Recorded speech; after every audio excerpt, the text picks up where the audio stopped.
Nós realizamos o primeiro, sexta-feira, sobre a agricultura familiar camponesa e a transição agroecológica, comigo, Célia e Aldrin.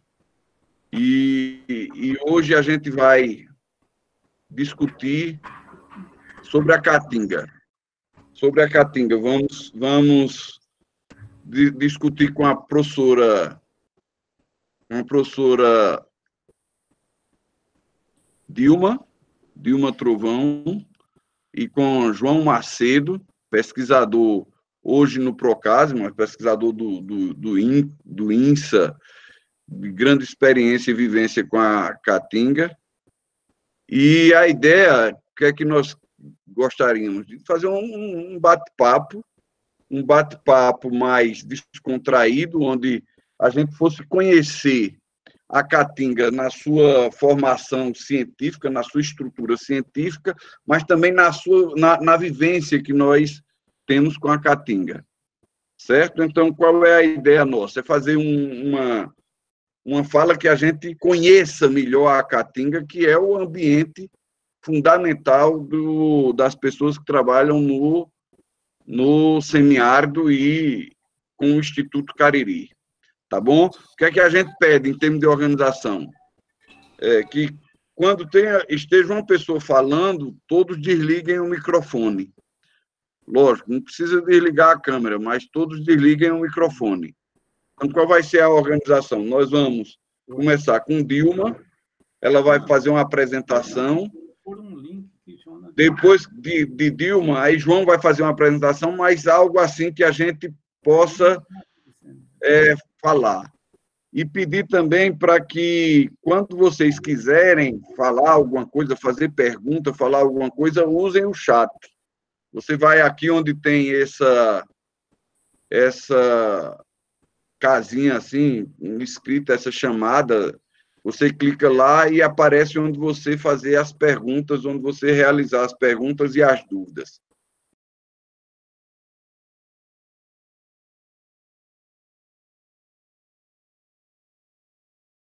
Bom encontro a todos e a todas. É um prazer imensurável estar com vocês aqui nesse momento, compartilhando nossas ideias, nosso viver, nosso pensar sobre a caatinga. Para mim é sempre um prazer estar falando sobre caatinga, porque eu tenho estudado há algum tempo essa vegetação, que é bem característica do semiárido, que a gente vai falar um pouco, mas sempre a gente está aprendendo. E todas as vezes que a gente está num encontro como esse, eu estou vendo Jonas sentada aí ao lado de dois colegas que trabalham com a caatinga, isso demonstra o quanto eu tenho a aprender com esse encontro que nós vamos ter, porque são vários olhares. Eu vou apresentar um olhar bem específico de uma pessoa que estuda diretamente o funcionamento dessa vegetação, então eu faço um estudo muito específico dessa vegetação, e é um estudo de como ela funciona. Não é muito fácil as pessoas compreenderem essa visão, essa perspectiva, porque é falar sobre funcionamento de plantas, é falar sobre o funcionamento de determinados indivíduos que são diferentes de nós. Mas que são indivíduos, são seres vivos e que têm características bem diferentes. Então, eu vou começar a apresentação e deixar vocês bem à vontade para que, em determinados momentos, vocês possam me interromper. Esse primeiro momento, eu, Jonas, João e Mainara combinamos que seria uma fala inicial e depois dessa fala, João complementa e a gente abre para o ciclo de palestras. Então, é mais um trocadilho, como o João descreveu, é uma palestra, como meu pai dizia, você vai palestrar, minha filha, no sentido de conversar, não é de ter aqui uma pessoa que vocês consideram que sabem mais do que você. Na realidade, eu sei um pouco daquilo que eu estudei e me dediquei a estudar nesse período de 30 anos de estudo. Mas é uma coisa muito específica. E tem vocês aí que sabem mais detalhes do que eu de outras faces da caatinga. Então, tem muito a se discutir, tem muito a se aprender. Então, vamos falar um pouquinho.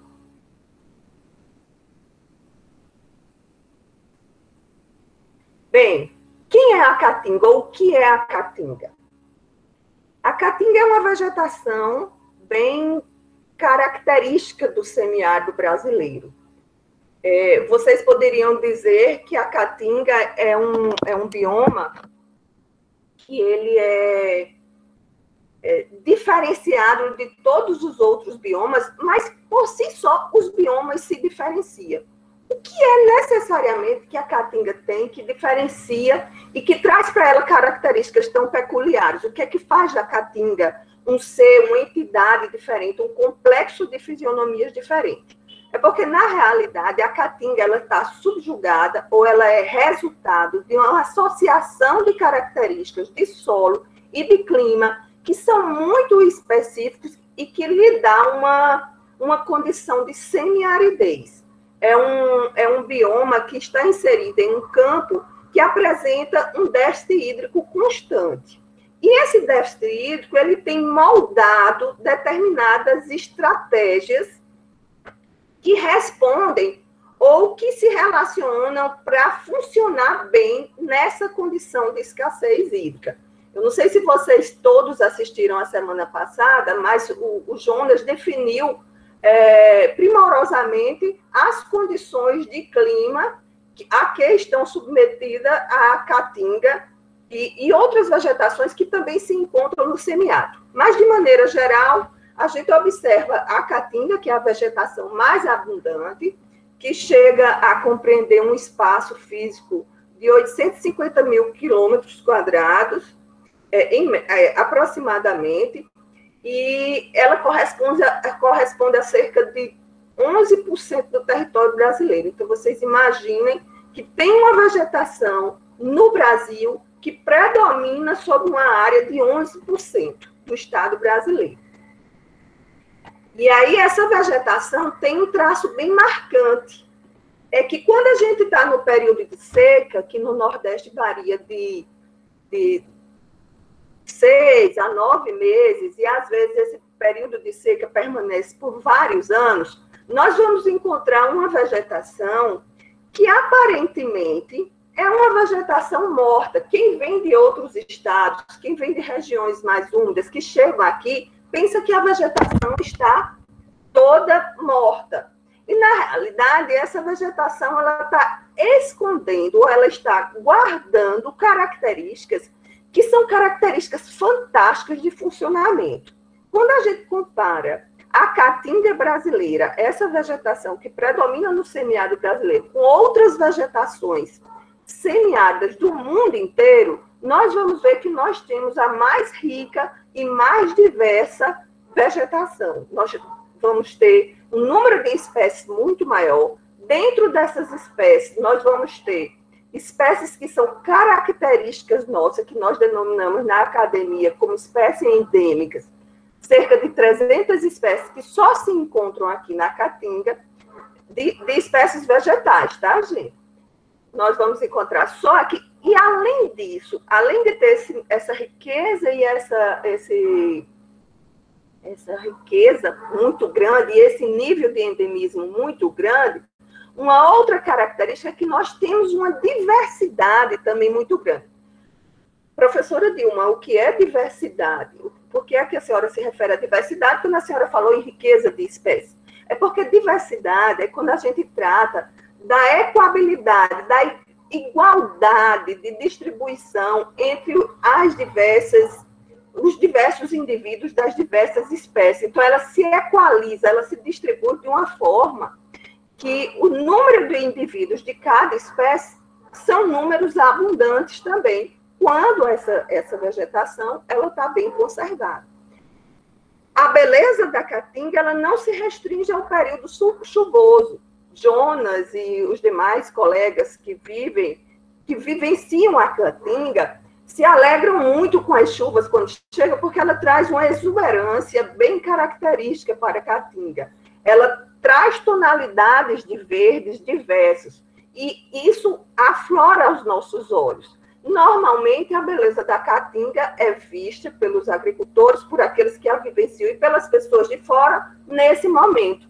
Para mim, que estudo o funcionamento da caatinga, ela é bela nos dois instantes, Porque ela está guardando dentro de si características que mostram aquilo que João chama de resiliência, de resistência, de capacidade de se reestabelecer, de riqueza em traços funcionais que são muito difíceis de encontrar em outras fisionomias vegetacionais. E eu digo para vocês, sem sombra de errar, que em qualquer lugar do mundo que tem o mesmo nível de aridez ou um nível semelhante, você não vai encontrar uma profusão de detalhes, de traços, de estratégias de sobrevivência, como a gente encontra na caatinga brasileira, na caatinga do semiárido nordestino. Então, um dos principais traços, o traço mais marcante, é essa variação sazonal que a gente vê no inverno, ou no período de chuvas e no período de indisponibilidade hídrica. Então, quem traça o contorno, quem traça o desenho, quem dirige ambientalmente a caatinga é o déficit hídrico. E o que é que causa o déficit hídrico? Vocês já estudaram? Olha só, quando eu estava falando das diferenças marcantes, eu estava mostrando essas fotos.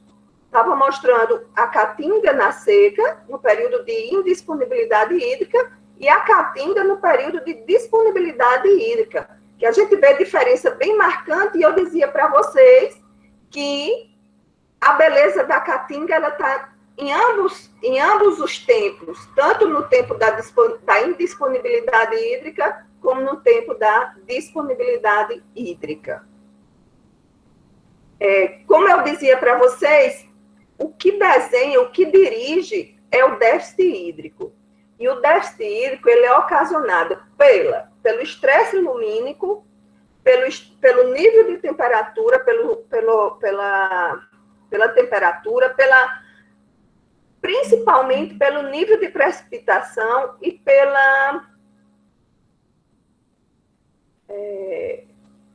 por não ser constante essa precipitação, pela imprevisibilidade da precipitação.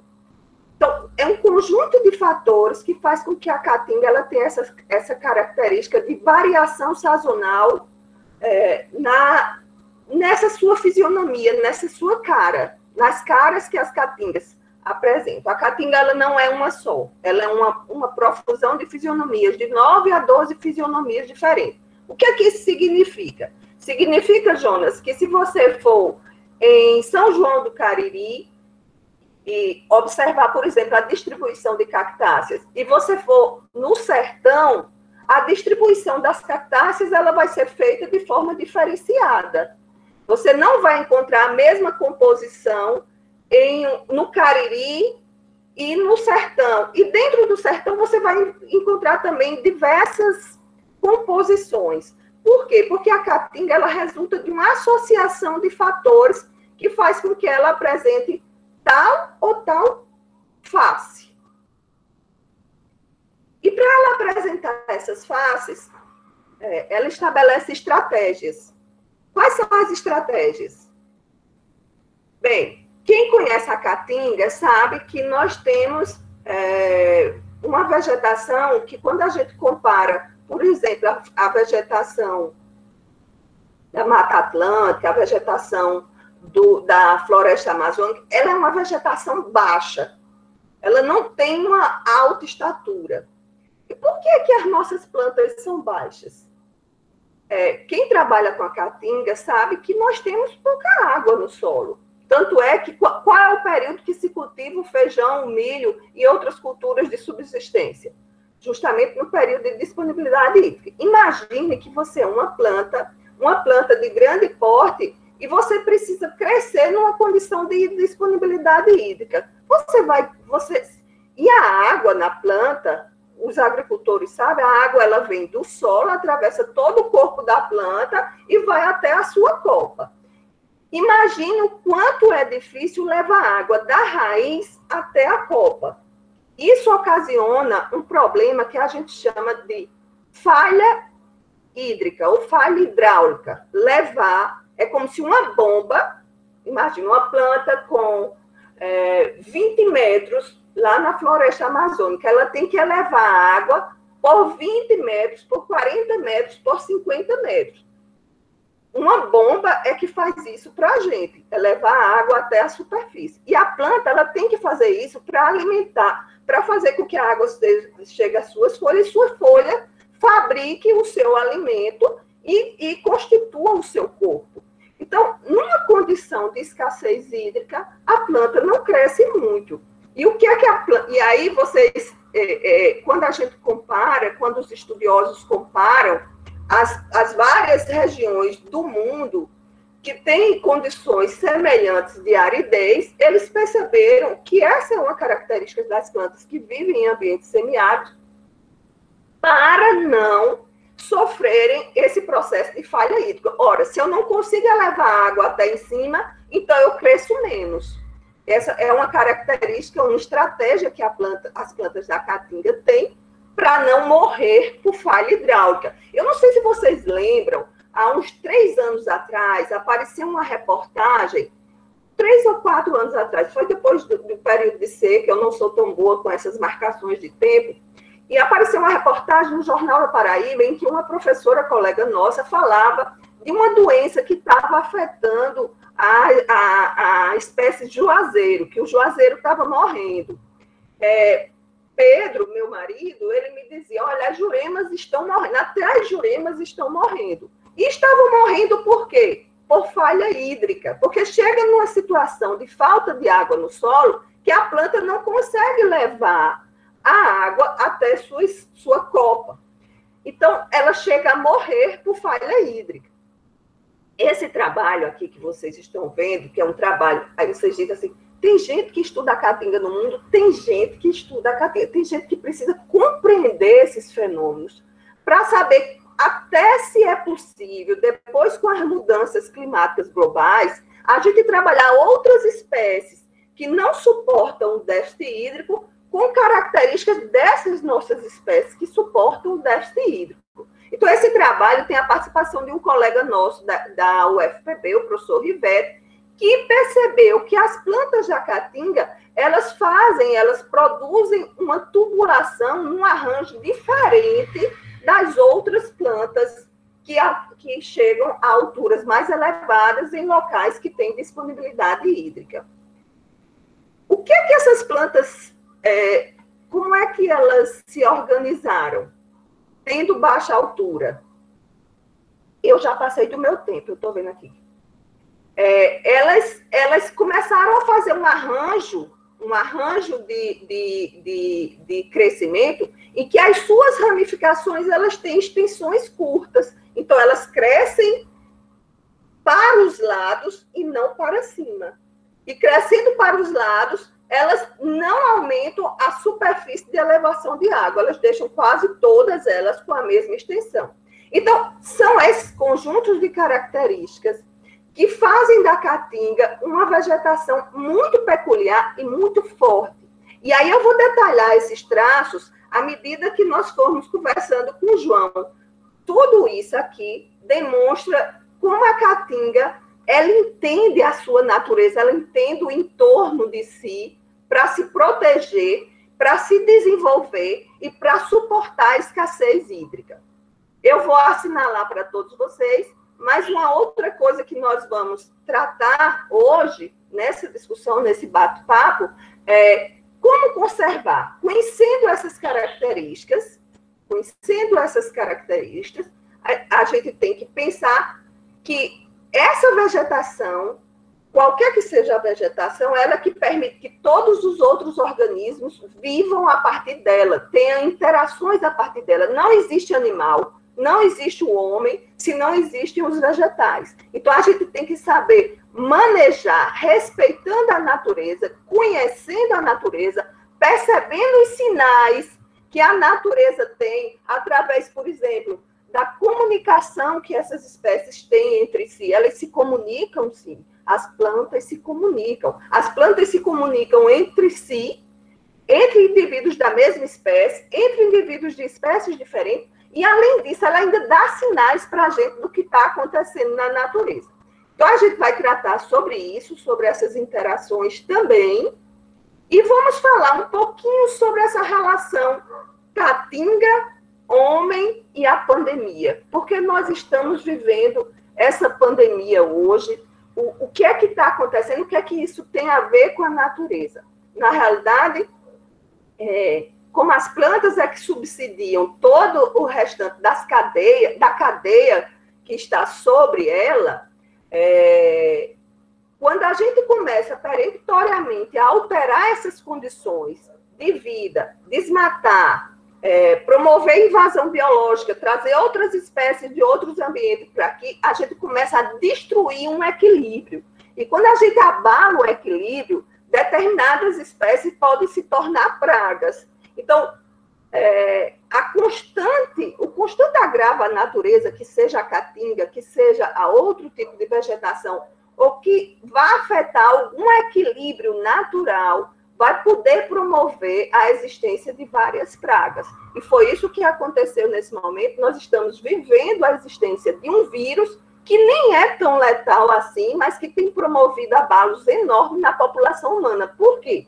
Porque nós, humanos, não estamos sabendo respeitar o equilíbrio que existe na natureza. A gente quer respeitar o outro humano, mas a gente não quer respeitar uma planta que tem características tão ou mais fortes e são tão ou mais perfeitas em responder ao equilíbrio do que nós.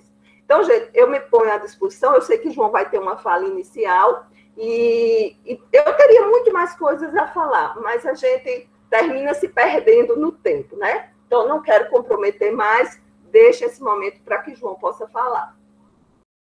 Muito bem, obrigado, Dilma. João, você está pronto, apto para fazer sua apresentação, João? Louvado seja nosso Senhor Jesus Cristo. Para sempre seja Deus louvado. Então, comecemos nossa prosa.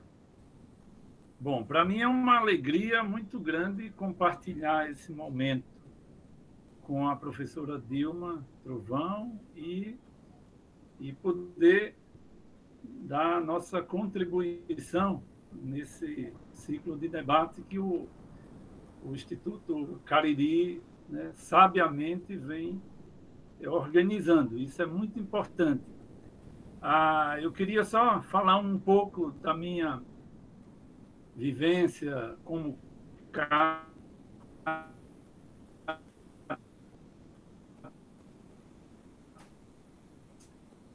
João, aconteceu alguma coisa no seu microfone que perdemos sua voz. Posso falar? Pode. Então, vamos tentar contornar o problema com o João. Eu vi que João estava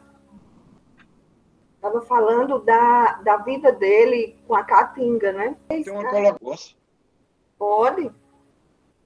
E quando o João chegar, a gente retoma. Queria saber se a professora tem conhecimento, se é da área de estudo dela, qual é a relação que existe entre os micro-organismos da caatinga, né, para essa simbiose, para fortalecer esse sistema de resiliência da caatinga, né, que a gente vê que é exuberante, né? A gente tem, por exemplo, algumas análises aqui da região do Curimataú, de solo, que apresentam baixas fertilidades, né, que aquilo para a agricultura industrial é um solo pobre, mas a gente vê que quando chove, né, que cai a chuva, e o pessoal tem esses roçados, e as lavouras assim, são belíssimas, né, livres de praga e com boas qualidades bromatológicas também. Eu queria saber a respeito disso, professora. Como é teu nome? Gerson. Gerson. Eu não trabalho especificamente com a parte de solos, né? Dilma, vamos fazer um conjunto de perguntas, pode ser? Liga o microfone. Pode ser? Aí a gente abre para a sua fala. Tá bom. Quem mais tem pergunta? Se não tiver, eu posso fazer a minha e queria que analisasse. É o seguinte, Dilma, eu quero falar como alguém da área de humanas. Veja, a gente costuma falar hoje, é muito comum as pessoas falarem nos povos da Amazônia, nos povos os povos árabes, os povos curdos, são várias várias regiões que determinam as pessoas que são lá, os povos que são daquela região. Então, eu pergunto, a gente pode falar nos povos da Caatinga, porque Capistrano de Abreu, o grande historiador brasileiro, ele fala nos povos da Caatinga. O próprio Euclides da Cunha, em seu livro, ele chega, a gente vê até meio de uma forma preconceituosa, mas ele diz o seguinte: aquele caatingueiro é um sujeito semelhante àquelas árvores retorcidas, secas, que ele fala de um jeito como a expressão humana daquele clima, daquela vegetação. Então, seria correto a gente dizer que existem os povos da Caatinga com o seu jeito de ser, sua cultura, com a sua identidade, com esse bioma, tanto a parte vegetal e a parte animal. Eu queria, assim, porque para nós da área de humanas é interessante ouvir essas conexões. Tem mais alguma? A terceira e última, a pergunta é: se houvesse trabalho de reflorestamento, a questão hídrica no semiárido estaria resolvida, ou nós podemos resolver a questão hídrica no semiárido recuperando a floresta da Caatinga? É uma pergunta de se ou alterar os rumos das mudanças climáticas. Essa pergunta é bem complexa. Vamos lá, eu vou tentar responder. Eu vou começar a responder por Jonas. A pergunta de Jonas, dos povos do semiárido. Eu acho que é um desejo que a gente deve colocar em prática. Os povos do semiárido, na realidade, eles não incluem apenas os seres humanos, né? Porque eu não sei se vocês sabem que os índios chamam as florestas do povo em pé, né? Os povos em pé chamam a floresta. Então, a Caatinga é um povo. Porque primeiro, a gente precisa entender que nós, seres humanos, nós não temos nenhum valor a mais do que nenhuma outra espécie, do que nenhuma outra comunidade, do que nenhum outro conjunto de espécies que se estabeleceram nesse grande sistema biológico que é a Terra. Então, quando a gente trata de povos, pode ser os povos, como a área de humanas considera os humanos, né? Então ele traz para si essa característica dos povos, seres humanos. Mas nós temos outros povos. Inclusive, a Caatinga é o povo em pé dessa região, que é a região semiárida. Mas se a gente traz para a questão humana, é claro que nós podemos chamar os povos do semiárido. Porque, se você for ver, nós somos também uma colcha de retalhos de povos. Se a gente considerar o povo, os vaqueiros, que tem uma identidade tão grande com a Caatinga, e se associa numa formatação de respeito a essa vegetação. O próprio vaqueiro ele está inserido dentro da Caatinga. Os vaqueiros de antigamente, eles pegavam o gado dentro da Caatinga, que era como deveria ser. A gente não deveria tratar o gado confinado. Quando a gente confina o gado, a gente precisa de mais área agrícola para produzir a alimentação do gado. Aquilo que vocês compram em sacos, proteínas, quando você não faz o silo, que é o que nós fazemos aqui, nessa região nossa, por quê? Porque nós já estamos sabendo conviver com a Caatinga. Mas se a gente for ver, nossos povos, eles têm uma identidade muito grande. Esse povo, o pessoal da agroecologia, as loiceiras, as pessoas que fabricam a partir do barro, as suas tigelas de barro, essas pessoas são congregadas em uma grande comunidade humana com várias faces diferentes, como assim é a Caatinga. A Caatinga tem 12 caras, até 12 caras diferentes. Então, nós somos os povos do semiárido com diversas faces, com diversas identidades com essa vegetação e com os outros animais que vivem sobre essa vegetação e dependendo dessa vegetação. Então, na minha perspectiva, professor Jonas, a gente deve inserir isso na sociedade, passar a tratar os povos do semiárido como os povos do semiárido mesmo. Em relação ao que Gerson perguntou sobre os solos, na realidade, eu não estudo solos, e aqui a gente tem um professor conosco que está participando, o professor Simão Lindoso, queria registrar a presença dele, né? Que trabalha exatamente com microbiologia do solo. E o que a gente sabe? Que existe uma grande intercomunicação entre a vegetação, os micro-organismos do solo. Ora, o substrato que fornece os nutrientes minerais a todos nós, eu, você, Jonas, Mainara, professor José Henrique, Miguel, todos nós temos dentro de nós nutrientes minerais que são disponibilizados para a gente por intermédio dos vegetais e dos micro-organismos que estão no solo. Então, existem diversas associações, e essas associações e interações de traços de resistência dos micro-organismos e também da vegetação é que permite com que haja essa resiliência da caatinga, essa associação de características que faz com que essa vegetação, em um determinado momento, por exemplo, na seca, depois de um período prolongado de seca, vem uma chuva, essa chuva, ela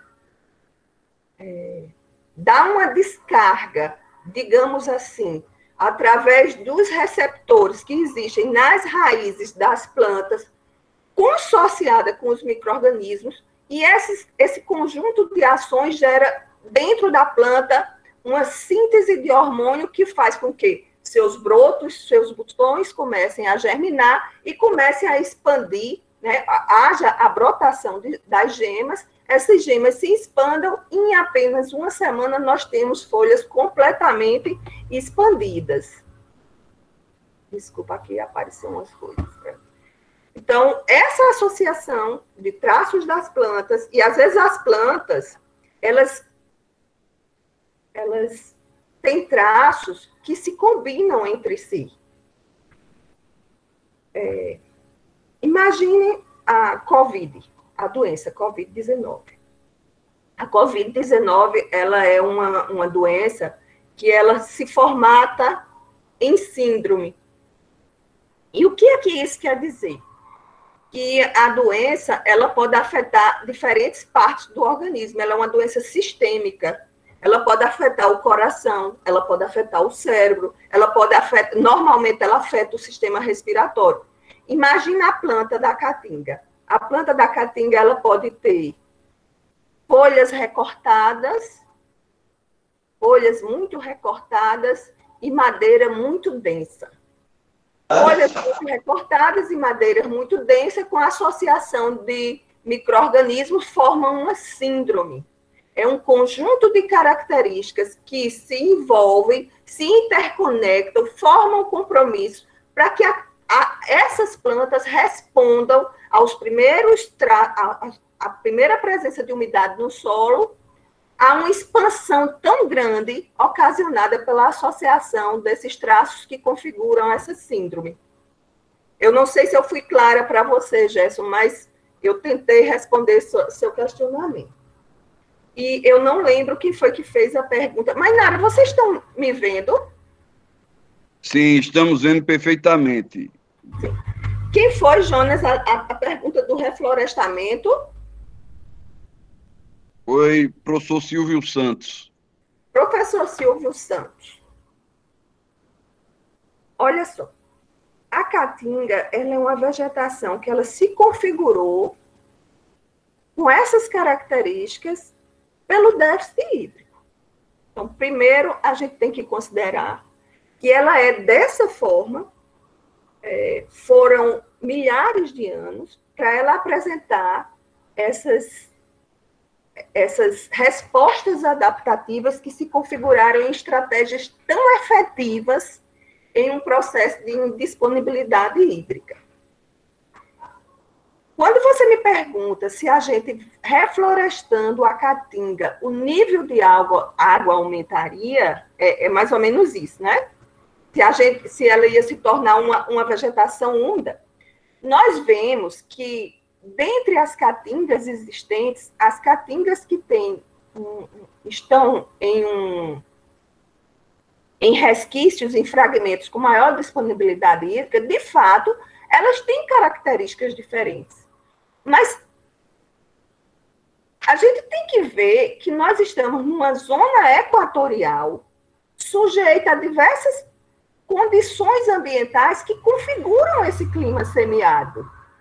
Então, reflorestar a caatinga significa dar uma condição melhor de umidade, porque as interações entre as diversas plantas e os diversos organismos que estão dentro dela vão configurar um ambiente mais equilibrado, inclusive com mais umidade. Mas tornar essa vegetação uma vegetação úmida, a gente não vai tornar, né? Porque não seria essa vegetação. A caatinga, ela é uma resposta a essa condição de indisponibilidade hídrica.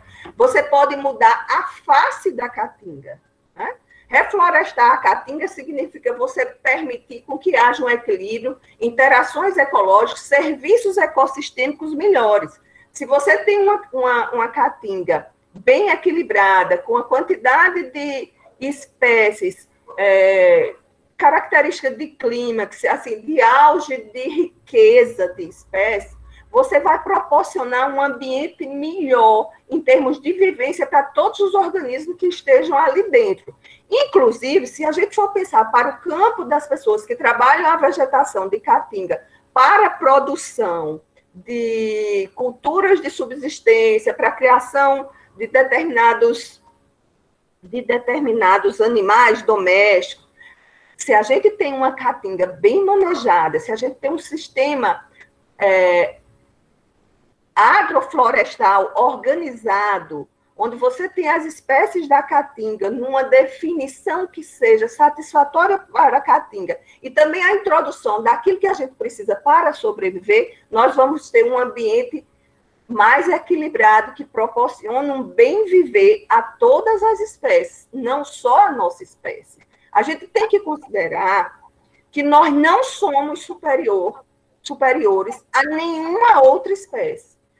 Eu não sou superior a uma baraúna. Jonas não é superior a uma aroeira. Nós temos o mesmo valor que cada um de nós que estamos aqui tem, e um respeita o outro. A gente tem que aprender a respeitar esse que é o nosso ambiente. A gente tem que lembrar que nós não somos separados do ambiente. Nós somos parte dele. Então, a gente não tem esse poder que a gente pensa que tem. Imagine que para a natureza, se a gente desaparecer, não vai fazer falta nenhuma. Pelo contrário. Se esse vírus vem agora, se ele tivesse o poder de acabar com a nossa espécie, que prejuízo teria para o restante da natureza?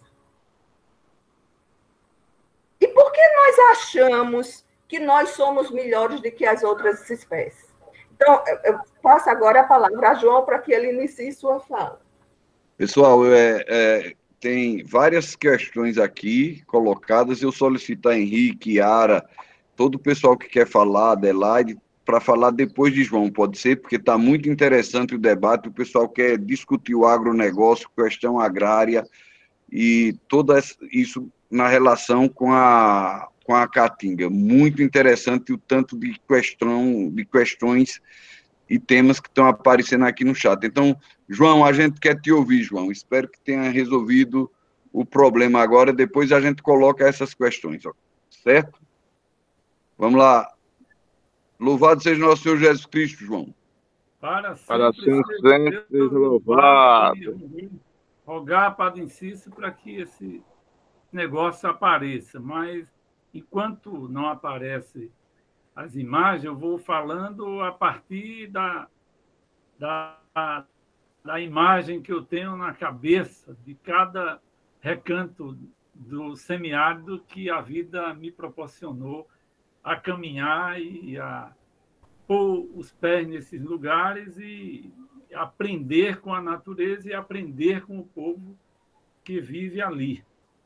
E aí eu começo a partir da minha vivência como catingueiro lá no sítio Catingueira, onde é meu torrão natal, onde eu nasci, no sertão do Ceará.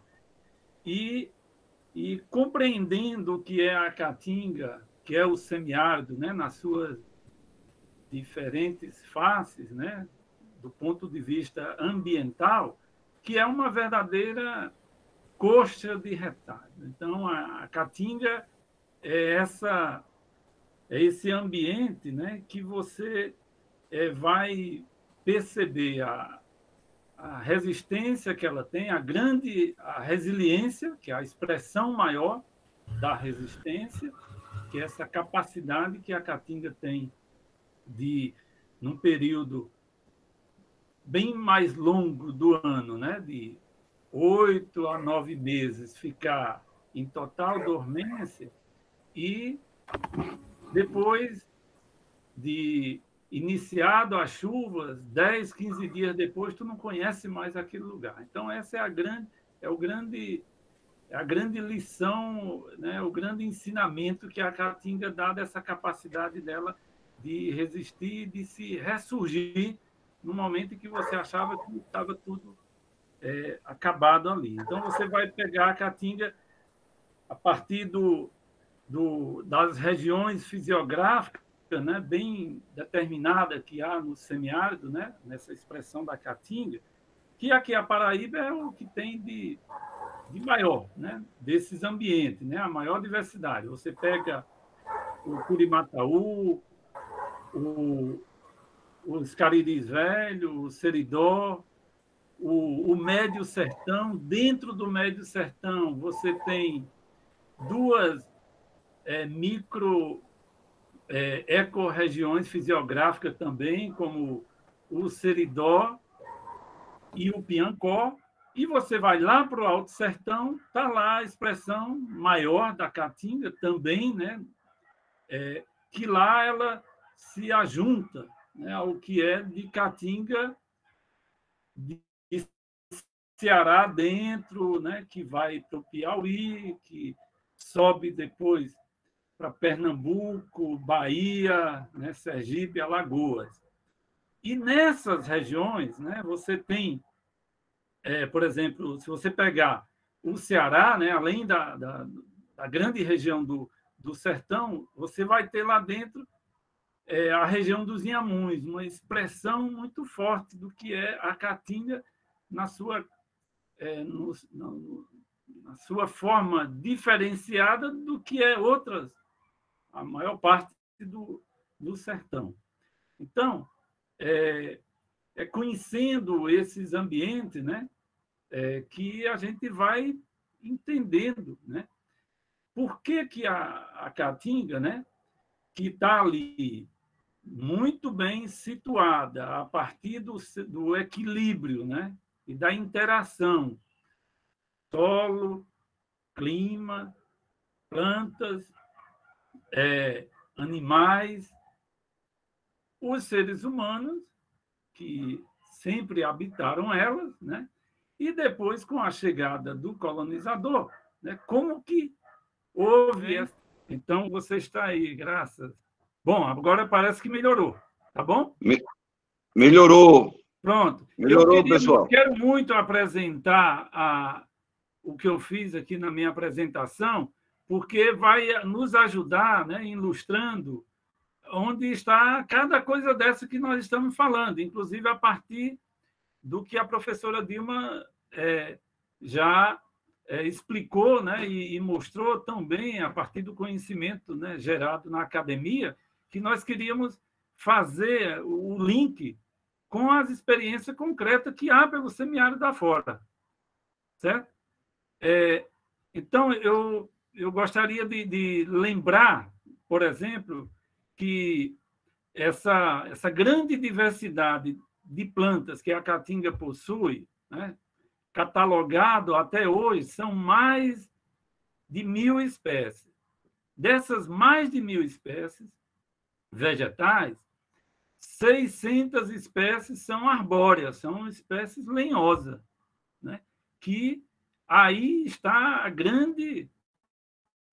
o grande potencial, né, que a caatinga sempre representou, que sofre, desde a época da colonização, uma destruição, porque passou-se a utilizar modelos, né, de uso dessa caatinga, né, principalmente os grandes latifundiários, que não tinha nada a ver com, não considerava, né, toda essa condição que a caatinga criou, né, através da sua adaptação, que levou milhares e milhares de anos, e os camaradas passam o machado nisso aí, né, e não respeitam. O que acontece? A caatinga começa a sofrer toda uma devastação que, graças a essa sua resiliência, ela vem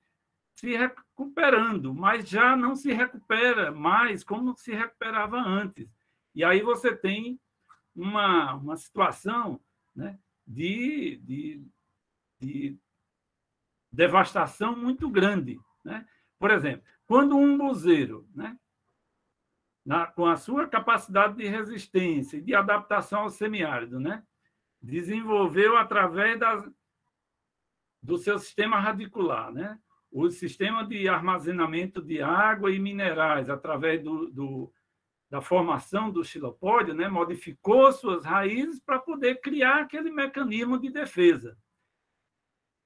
Também ajustou sua copa, né, onde a área foliar, né, de cada folha do umbuzeiro, ele reduziu ao máximo, né, criou uma capacidade de organizar, né, e de dar funcionamento aos estômagos, né, em 2 momentos do dia. As pesquisas comprovam que o umbuzeiro, de 5 da manhã até, no máximo, 9 horas da manhã, ele está em plena fotossíntese. Esquentou, ele já fecha os estômagos e só volta a abrir de 4 horas da tarde em diante. Isso é uma ciência, né, que essa planta nos dá, né, de uma sabedoria, de economia, né, de adaptação, que a gente precisa, cada vez que passar ao lado de um umbuzeiro, fazer uma reverência, até se ajoelhar e agradecê-lo, né? E aí vai tantas outras espécies, como a barriguda, como o angico, né, como o cumaru, como o jucá, né, a craibeira, e isso tudo, né, são lições que a caatinga, né, nos dá, né? E aí temos uma virtude nessa lição da caatinga, que é a capacidade que os camponeses, né, e as camponesas têm, né, e sempre tiveram, de observar essa caatinga e de tirar lições dela. Então, a partir dessa experiência que essa plantinha que está rebrotando no meio de uma caatinga bem seca, né, que parece uns esqueletos, né? Aqui há uma prova, não tem prova maior disso, né? E, ao mesmo tempo, eu lembro que o registro dessa experiência, quando eu transitava por essa caatinga, né, fazia um transeto com um grupo de agricultores lá no Alto Sertão, no assentamento Angélica 2, em Aparecida, o agricultor me conta... Vocês estão me ouvindo? Estamos, João. Agora, você se lembra que tem tempo, viu, João? Isso, vá dizendo aí. Porque, repare, aqui, eu parei mais aqui, não vou parar, prometo que não paro mais nas outras, porque quando você tem uma expressão dessa aqui, por trás desse sinal aqui tem toda uma estratégia, uma sabedoria, um conhecimento de um camponês. O agricultor contava que, quando podou esta planta, ela se encontrava, a caatinga, nesse estado, toda seca. Isso aqui é um pé de jucá, ele estava com a copa formada, ele fez a poda drástica, né, nessa altura do fuste, né, da árvore, porque se ele fizesse o corte raso, quando ela rebrotasse, a criação ia ficar sempre comendo, ia fazer uma pressão de pastejo aí e ia matá-la. Ele botou uma escada, fez a poda, forneceu o alimento para os animais e a árvore dele continuou lá viva, produzindo, certo? Então, a caatinga é isso. A partir do que a professora Dilma nos mostrou, isso aqui é uma expressão maior do que é a caatinga. Isso é na região do Piauí, fronteira ali com o Ceará, com os Inhamuns, e período seco para o caboclo ou a cabocla desavisada passa nesse lugar e vai dizendo que nunca mais vai voltar ali, porque ali era um deserto, né? Só que não sabe ele que, quando chove, a caatinga tem essa capacidade de expressar. Isso aqui é uma imagem da caatinga na região do Sabugi, ali entre Santa Luzia e São José de Sabugi, que fazia 15 dias que tinha iniciado a chuva e a caatinga já estava nessa explosão aqui. Mas aqui é o que mais nos preocupa hoje, né? Essa imagem aqui é a caatinga, né? Depois da grande seca, né? Muitas espécies não conseguindo enfolhar novamente, quer dizer, permanecendo seca como se estivesse em pleno período da estação da seca. Eu posso falar, João? Sim, pode, Dilma. Vamos fazer o nosso bate-bola? Sim.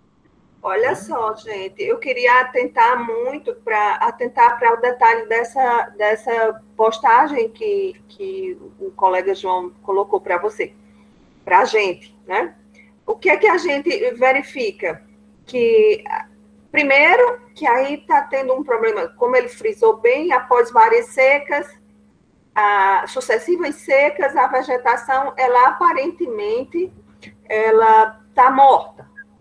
Mas o que é que a gente vê? A gente vê uma profusão de espécies de garrancheira, rachuras, como a gente chama, é um desenho rachurado, é uma profusão de galhos, as plantas são baixas, retorcidas, isso é um arranjo para a sobrevivência, é um arranjo para não ocorrer o que a gente chama de falha hídrica, ou morte por falha hidráulica. Mesmo assim, acontece de alguns desses indivíduos chegarem a óbito. Mas, de uma maneira geral, eu queria dizer para vocês que a maioria das espécies da caatinga, da vegetação de caatinga, ela é decídua. O que isso quer dizer? Quer dizer que ela perde suas folhas durante uma estação do ano. Algumas perdem mais cedo, outras mais tarde. Isso faz parte das estratégias. Tem plantas que perdem mais cedo e outras que perdem mais tarde. Quando elas conseguem permanecer por mais tempo com as folhas, elas vão permanecer. E por que elas vão permanecer? Porque elas só se alimentam enquanto estão com folhas, elas só crescem enquanto está com folha. Porque a folha, digamos assim, é a ferramenta que a planta usa para pegar a luz do solo e transformar em energia química, que vai ser a nossa energia. Quando a gente se alimenta de plantas, a gente está se alimentando de sol e de solo. Nós somos terra e nós somos luz, e nós somos água. Por quê? Porque as plantas, elas veiculam esses substratos para a nossa vida. Quem veicula é a planta. Então, a gente absorve a luz através da planta. Então, a maioria das espécies aqui são decíduos, e uma ou outra são espécies sempre verdes, que utilizam estratégias diferenciadas. Não significa que elas são superiores às outras, não existe ninguém superior a ninguém. Na realidade, é um conjunto de estratégias diferenciadas, dissimilares, que obtém sucesso, mas a gente percebe que tem muito menos espécies sempre verdes do que espécies decíduas. Então, cerca de 90% das espécies da caatinga, aproximadamente, de uma forma generalizada, são espécies decíduas. E aí, esse arranjo rachurado é justamente para que, quando elas coloquem folhas, elas tenham muitas folhas para dar tempo elas comerem, para depois elas formarem esse corpo, que é o corpo que sequestra carbono da atmosfera. Se a gente mantém a vegetação de caatinga em pé, daqui a algum tempo, nós vamos ser ricos no sentido de ter conservado a caatinga e no sentido da gente estar vendendo crédito de carbono a quem acabou, a quem desequilibrou a vegetação de onde mora. Então, vamos conservar, porque isso nos traz riquezas em vários aspectos. Pode voltar a bola. Perfeito, Dilma. E agora, lembrando aqui mais uma vez, essa caatinga está cinzenta, essa imagem aqui é em pleno período da chuva. Essa caatinga eu fotografei no período das chuvas, no percurso entre Barra de São Miguel e Boqueirão. Então, o que ocorre aqui? Essa caatinga é uma caatinga secundária, com a maioria das espécies aqui que estão secas, mortas, são espécies pioneiras, principalmente a jurema branca, o marmeleiro e algumas catingueiras. Então, isso aqui é uma coisa que é muito preocupante, porque isso mostra o grau de ressecamento que a caatinga está sofrendo hoje, o solo, porque não está mais tendo a capacidade de segurar a água por conta da erosão, do raleamento. Então, a chuva bate e a infiltração está sendo muito pouca. Numa situação como essa, imagina onde está totalmente desmatado. E aqui tem um dado interessante, Dilma, disso que você falou, que me lembra demais o que o doutor João Ambrosio, que é a figura que nós não podemos esquecer do seu grande legado no semiárido, né? Quem mais estudou, quem mais compreendeu essa caatinga a partir da ciência e do pé no chão, como se diz, foi o doutor Ambrosio, e ele dizia que as plantas na caatinga, como em qualquer ambiente que você tenha elas são bombeadoras de nutrientes que desceram para as camadas profundas do solo e que só a raiz das plantas, né, das árvores, tem essa capacidade de puxar esses nutrientes de volta e jogar para o solo na forma de folha, de galhos, de frutos, de flores, né? Então, isso é uma coisa fantástica. E aqui é a prova maior do que é que o ressecamento da caatinga está causando. Quem já ouviu falar em um pé de umbuzeiro morrer seco, né? Então, isso raramente se ouvia se falar. Essa foto aqui foi lá no sítio Luiz Gomes, no município de Caraúbas, na propriedade de um agricultor, que ele me conta que era uma área de 70 hectares a propriedade dele e que ele já tinha feito um levantamento de mais de 15 árvores de umbu que morreram com a seca, isso na seca de 2017. Tá? A prova está aqui, onde era uma batata, né, um xilopódio, né, que secou, que você hoje, caminhando na caatinga, corre o risco até de se acidentar, porque pisa, de repente, está esse buraco. Né? E aqui é o que ocorre. Né? Infelizmente, né, na história, né, de uso da caatinga, né, seja para a agricultura, seja para criação, é a prática da queimada que aí é o fim do solo, né, do ambiente e da morte de muitas espécies. Para quê? Para plantar o milho, o feijão. Então, você tirou um ambiente que tinha mais de 30 espécies diferentes, cortou, queimou, para botar duas culturas, milho e feijão. Né? Milho, o que vai ocorrer? O lucro dessa área em relação ao que era a mata antes é bem menos. Por quê? Porque, ao final, né, quando você tem a sorte de colher, né, Aí vêm os animais, e esses animais entram com quase nenhum controle de carga animal nessas áreas, deixa o solo nessas condições, que aí a herança que fica é isso, né? Ao ficar nessa situação, aí lá vem, né, todo o problema da erosão, um dos principais fatores da degradação do solo e da causa da desertificação no Nordeste, né?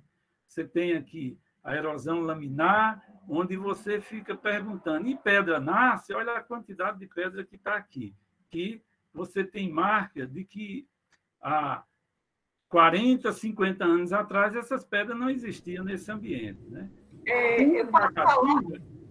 Você tem essa condição aqui. Isso aqui é na região de Caraúbas e região de Cabaceiras.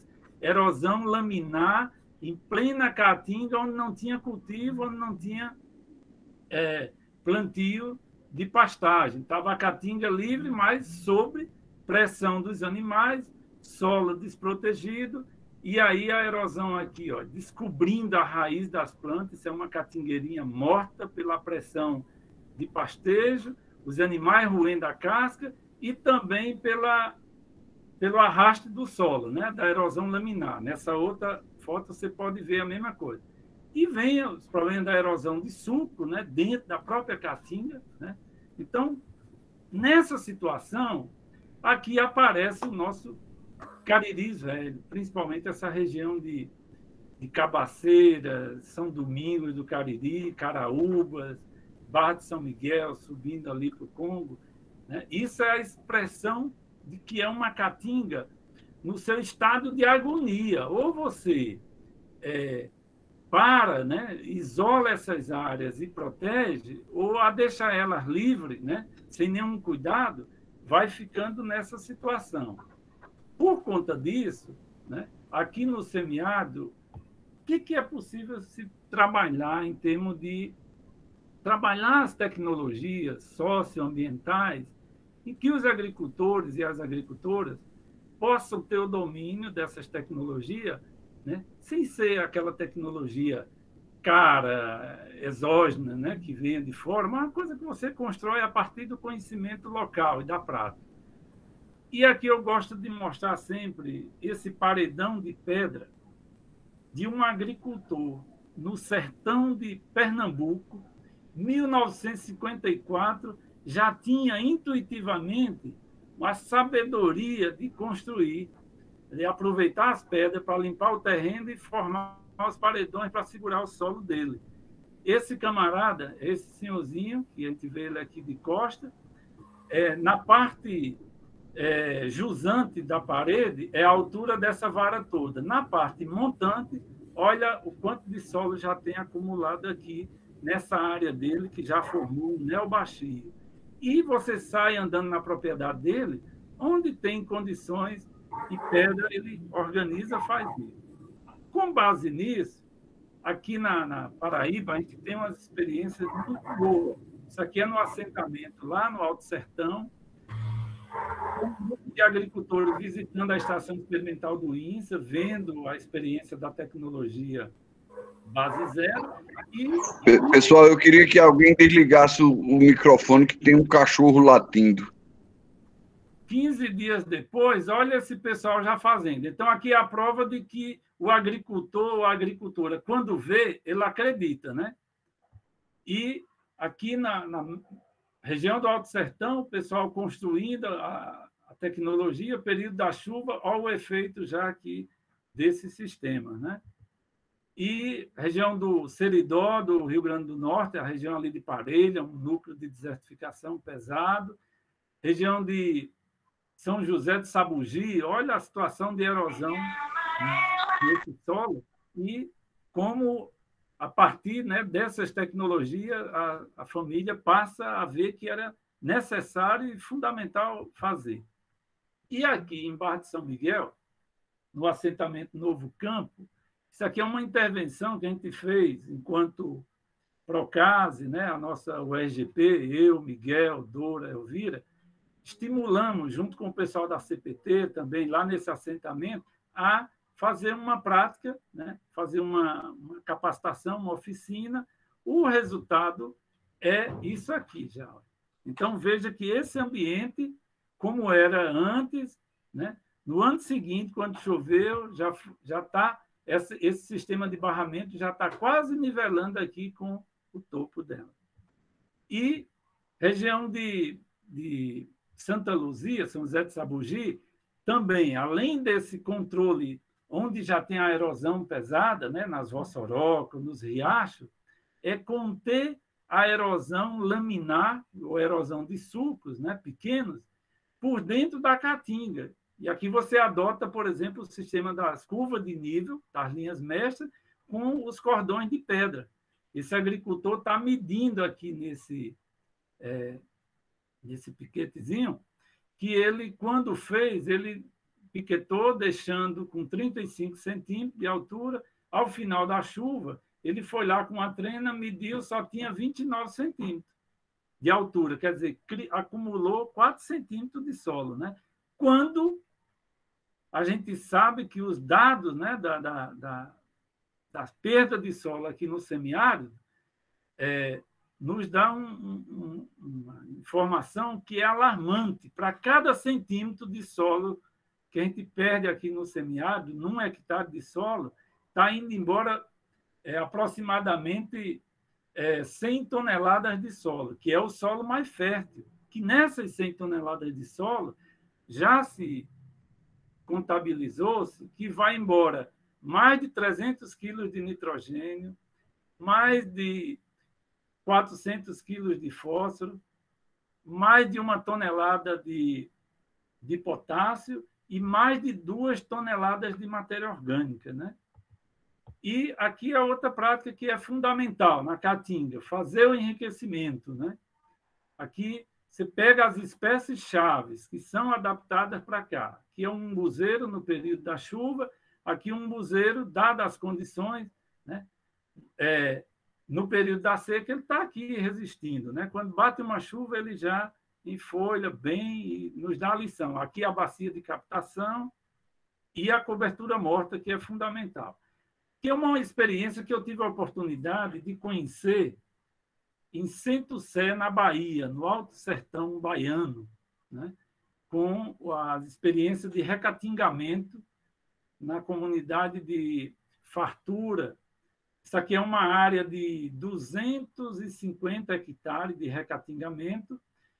Você tem do lado aqui, colado com a cerca, né, a área que é o recatingamento, e desse outro lado, né, do lado direito, está a área em que está as soltas, os animais. Isso prova que é fundamental num trabalho, como a professora Dilma falou, de reflorestamento na caatinga, em muitas áreas.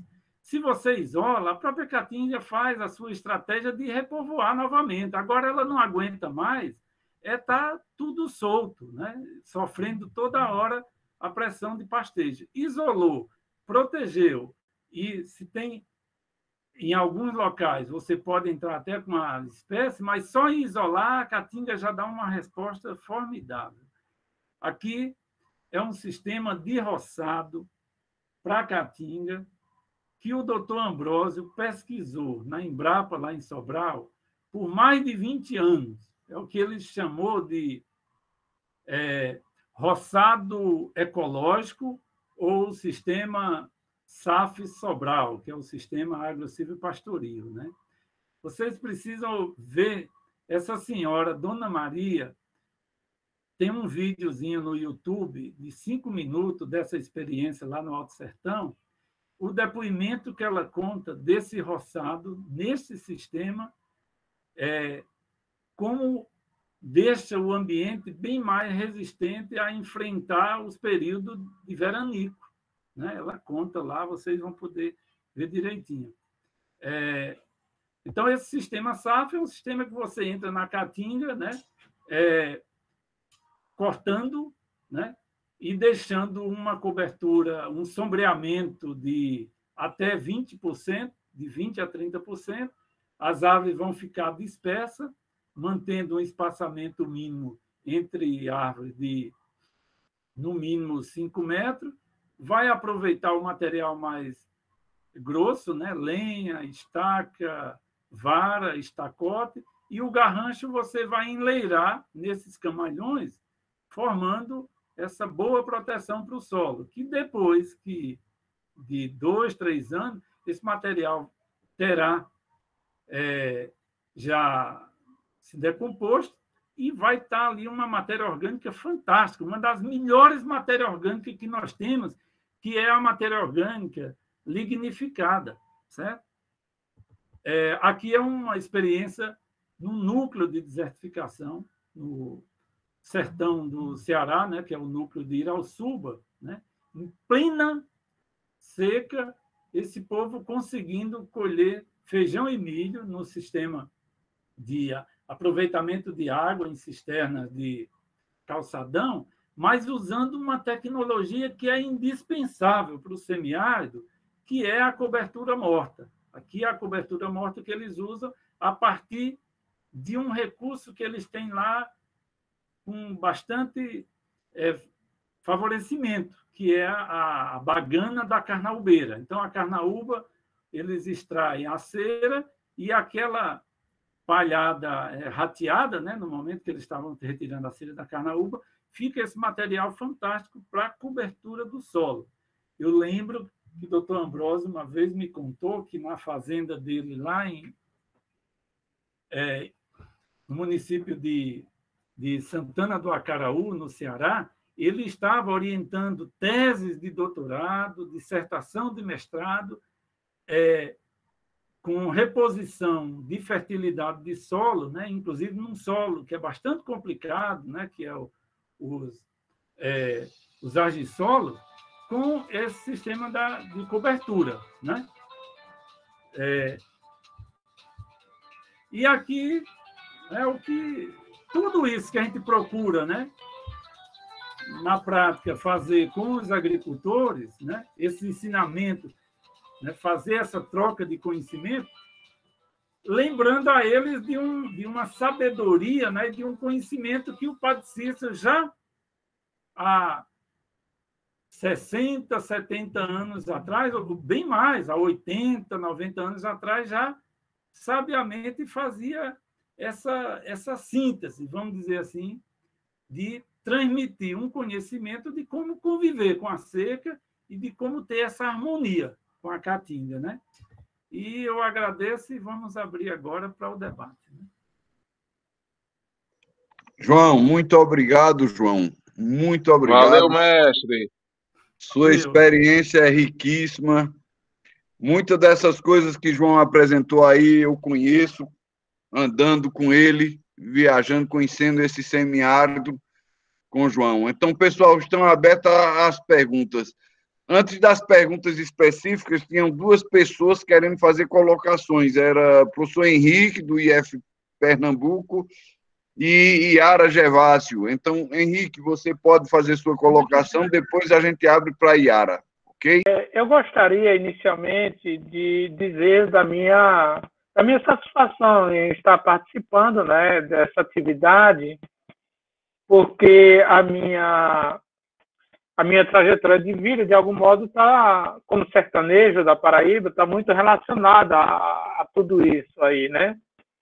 Então, me encantou muito a fala, né, tanto do João quanto da Dilma.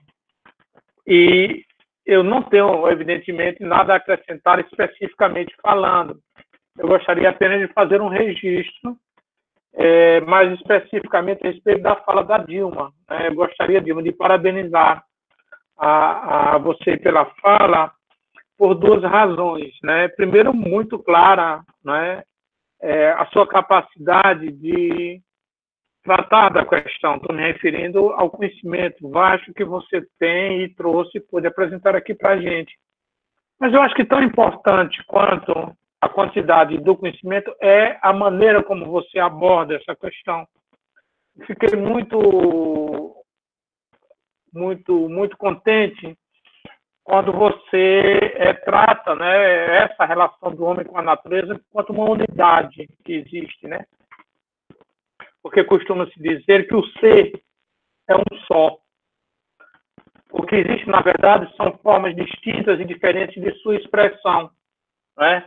Então, quando você diz que você não é mais do que um buzeiro, o Jonas não é mais do que uma Jucá, é porque de fato não é, né? O serão só, a questão está nas suas distinções, como é que se distingue um do outro, né? Então, eu acho que essa abordagem que você dá, ela é uma abordagem extremamente enriquecedora, porque ela possibilita, ela facilita o sujeito se aproximar daquilo que lhe dá sentido, que é a sua relação com a natureza. Eu gostaria de fazer essa reflexão em relação à forma como você traz essa questão para a gente, a forma como você aborda. Hoje em dia, eu chamo isso de dialética, né? Tratar as questões dialeticamente seria tratá-la desse conjunto de relações que são contraditórias, estão em movimento, mas que isso se comporta em uma unidade, né? Então, esse movimento que você faz ajuda a gente a se posicionar mais adequadamente em defesa disso que você traz para a gente, que é essa discussão a respeito da Caatinga, né? Então, era esse registro, Dilma, que eu gostaria de fazer pela forma como você aborda a questão. Eu fiquei muito contente, muito feliz por essa abordagem. E para não dizer que não deixei nenhuma questão, a minha é o seguinte: qual é o maior enfrentamento hoje? Qual é o maior desafio que a Caatinga tem no momento, né? Seria mais ou menos essa uma questão que eu gostaria de colocar, tanto para você quanto para o João, que trouxe para a gente também uma exposição maravilhosa, João. Parabéns pelo que você trouxe para a gente. Eu achei muito legal. Seria só essa reflexão, como o Jonas diz, no campo das ciências humanas, né? Porque aí eu não transito. Obrigado. Valeu, Henrique. Eu queria que João e Dilma se segurassem um pouco, porque a gente tem uma lista de mais 3 inscritos e a gente só tem 30 minutos. Então, Iara, ela quer fazer uma fala, depois Ranieri, depois Miguel. Então, enquanto Iara não vem, Ranieri, por favor, sua questão, depois Miguel.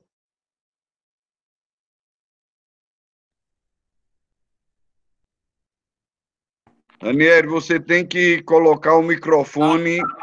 Sim. Boa tarde. Boa tarde a todos. Estou muito feliz em participar.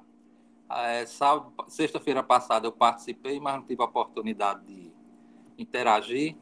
Mas eu quero parabenizar os expositores. João, eu já conhecia, Dilma, conheço, e gostei muito das exposições.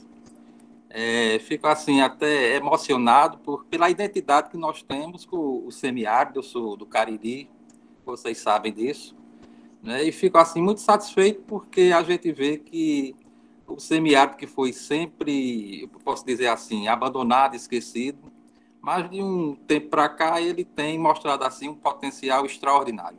Eu sempre digo que nós temos muito a aprender com a Caatinga e vocês estão provando isso. Bom, eu vou fazer uma questão aqui, ela é um pouco genérica, mas eu acho que vale a pena para reflexão e para o debate. Quando eu falo que a Caatinga, o semiárido, ela passou muitas décadas esquecida, abandonada, e era como algo que não tinha valor algum. Eu me lembro muito bem no tempo de criança isso. Não havia políticas públicas efetivas voltadas para o desenvolvimento do semiárido. Mas o que a gente percebe é que nas últimas décadas isso mudou um pouco. Eu acho que houve políticas bem mais elaboradas, que positivamente despertou o conhecimento e mostrou melhor o potencial do semiárido. Exatamente aquilo que vocês mostraram, o quanto a Caatinga ela tem a nos ensinar e tem nos ensinado. Então, sinteticamente, a questão é o seguinte: diante desse contexto, é possível afirmar que nas últimas décadas os estudos e as políticas públicas, de certa forma, elas trazem assim uma consequência positiva no sentido de consolidação dessa região enquanto termos políticos e principalmente econômicos, para que ela possa, de certa forma, se apresentar no cenário nacional como algo mais importante para o desenvolvimento não só regional, mas como do país. Era essa a questão que eu traria para a reflexão. E parabenizar a todos, do Instituto e os expositores. Então, de parabéns. Ranieri, depois você declama uma poesia de Pinto do Monteiro aqui. Agora eu quero ouvir a pergunta de Miguel. Companheirada, saudar a todos e todas, né? E mostrar a alegria da gente estar nesse debate. E a companheira Dilma e João, a gente não tem nem mais o que parabenizar, né? Porque a gente vê que, além de ser da Caatinga, eles se confundem com a própria Caatinga, né? Então, é o povo e a Caatinga ali misturado, e o nosso semiárido que se valorizou tanto nesse tempo. E como o Ranieri disse, né? A gente, antes, 20 anos atrás, a visão que a gente tinha da Caatinga, que é sujo, feio, toca fogo, vamos embora para o sul, aqui não tem futuro. Eu trabalhei numa cidade em Pernambuco, pela Caritas, pelo projeto Caritas e tal, e a especialidade da cidade era que os jovens iam trabalhar numa rede de pastelaria em São Paulo, né?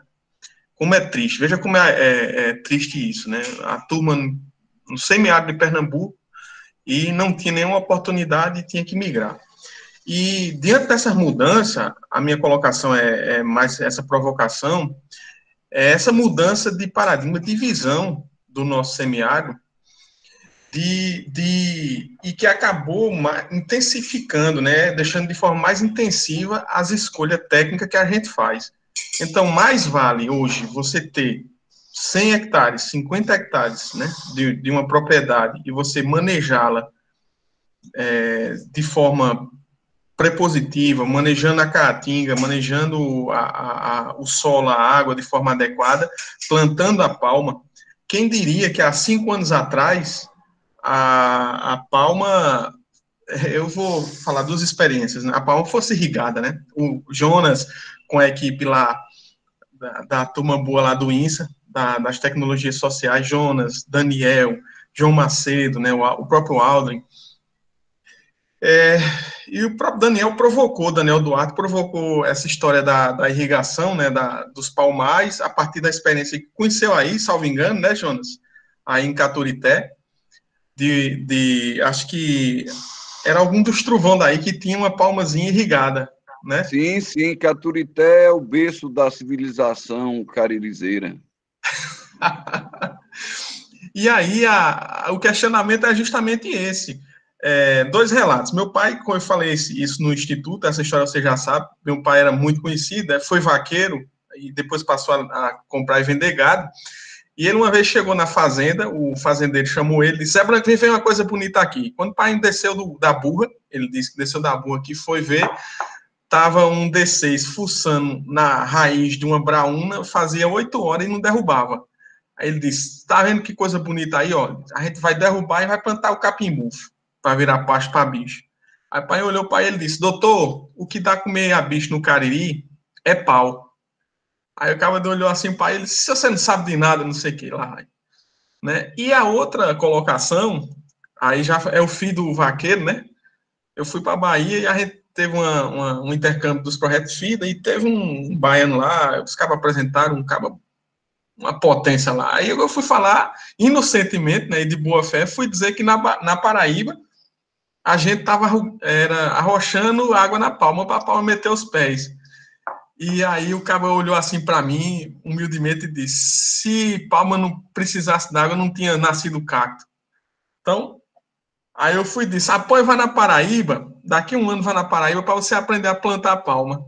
Aí a turma que estava comigo do Procas, Madalena, Miguel, deixa esse arengueiro, não sei o que. Mas é justamente essa evolução que a gente viu, né? E vocês acham, aí a pergunta, olha o paradigma, quem imaginava, há 15 anos atrás, o cara tá aguando palma, tá mexendo em caatinga, tá cuidando do solo, né? E diante disso, vocês acham que essa mudança de paradigma, né? Vocês acham, nós temos certeza, né? Mas da efetividade dessas tecnologias, mas como tornar isso de forma mais difusa? Como espalhar a palavra dessas tecnologias, né? Como é que a gente alcança mais gente com isso? Essa é a pergunta. Para os dois, para Dilma e para João. Obrigado. Dilma e João, eu não encontrei mais Iara Gervásio. Iara está aí? Porque a pergunta dela era o seguinte, ela diz o seguinte, ela faz o seguinte comentário, só resolverá o problema, só salvará a Caatinga se resolver a questão agrária no semiárido e a lógica no semiárido. Então, ela diz que o grande problema é a questão agrária, a concentração de terras e a cultura do monocultivo e da destruição da Caatinga. Então, é mais uma questão política, social e educacional do que propriamente tecnológica. O que é que vocês acham disso? Posso? João, depois Dilma, pode ser? Arrocha, João. Então, a companheira que falou fez essa indagação aí é perfeito. Eu acho que eu até anotei aqui para mim não esquecer que a grande luta, né, de salvar a Caatinga é salvar num sentido amplo, né, salvar a partir, né, de trabalhar em harmonia com o ambiente, em recuperar a Caatinga, mas também colado com isso aí é libertar a Caatinga do latifúndio.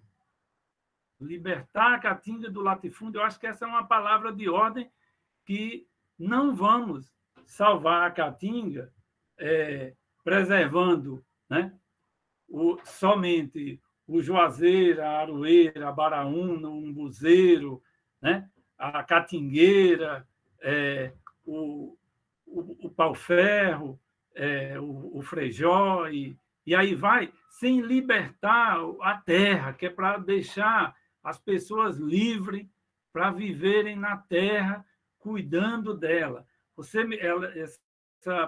Essa indagação, companheira, me fez lembrar uma atividade que eu fiz no assentamento Almir Mota, em Canindé de São Francisco, que nós fomos fazer uma prática de um roçado ecológico, sistema agroflorestal de Caatinga, conforme esse que eu mostrei lá do Alto Sertão, no assentamento Angélica, e uma senhorinha que estava lá dentro da Caatinga conosco, juntando os garranchos, organizando nas linhas mestras da curva de nível e o roçado ficando bonito, porque a Caatinga ficava em pé e a área ficava dando jeito para eles poderem também cultivar. E ela chega para mim, lembro demais o nome dessa senhora, tem uma foto dela belíssima, Dona Deixa, o nome dela.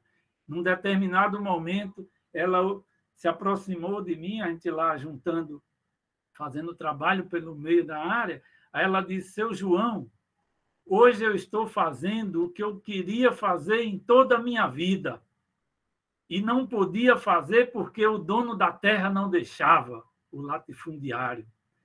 Então, veja que a reforma agrária é a coisa mais sagrada que nós temos.